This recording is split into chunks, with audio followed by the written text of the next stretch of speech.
Okay, we have 7 moves. This is going to be floor work for strength, glutes and core, legs, and then a little bit of stretching in between. Okay, first one, you're gonna lie on your back. We're gonna start with the glute bridges. So on your back, your feet are gonna be about hip width apart. You're going to be lifting those hips to the ceiling, pressing through the heels, squeezing the glutes, engaging the core, and lowering it right back down. So don't roll up and roll down, you're lifting and lowering.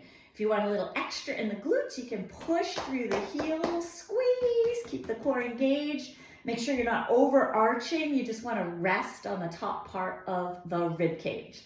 So you're going to do about 8 to 10 repetitions of those. You can do 1 or 2 sets of those as well. The next one we're going to do is called the clamshell. So you're going to be going on your side. You can have your hand behind your ear or down on the floor. Knees are towards your belly button and your heels are in line with your tailbone. Your hand is going to be on your hip and you want to think of the pole coming from the ceiling all the way to the floor. So you're stacking those hips. You're just lifting and lowering that top leg. Don't roll your body, like keep that pull right through those hips, and you're gonna lift and lower. So you're gonna do 8 to 10 repetitions. Again, you can do 1 to 2 sets of these, and you're gonna do both sides. So that's number 2. Number 3, we're gonna go for the core work again. Back on your back, we're gonna do flatten that back. So you know you did your pelvic tilts in the warm up. You're gonna get that back down on the floor. Lift those knees in line with the hips, hands down by the side, and you're dipping the toe in the water. You're gonna drop it down, exhale as you lift and press that back into the floor. Exhale as you lift. So breathe in, exhale. So the further out that toe goes, the harder it is. So you can start here building up that core strength. Again, you can do about 10 reps, 1 to 2 sets. So you can do that 2 times if you want a little bit of extra. Okay, what else do we have? Oh, I was gonna give you a spinal rotation stretch in between all that work, just to give you a little bit of a break. You are going to have, you did your windshield wiper ones, but this one you can do wider feet, and this is called that 90-90 stretch. So you're gonna get a little more in that hip and a little more in the core. Legs up, and then you can go on the other side. So you're gonna hold that 5 to 10 seconds each side. Probably do that 5 times each side if you're holding it 5 to 10 seconds. So you got your spinal rotations.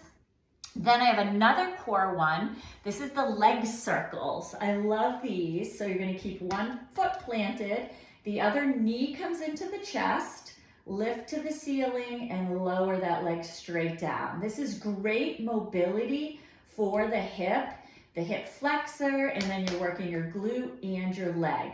So you're lubricating that hip joint as well, and then working the core, bracing, especially when that leg is down really low, that core has to do a lot more work. So don't rest it, let it hover, then bring it in. So those are leg circles.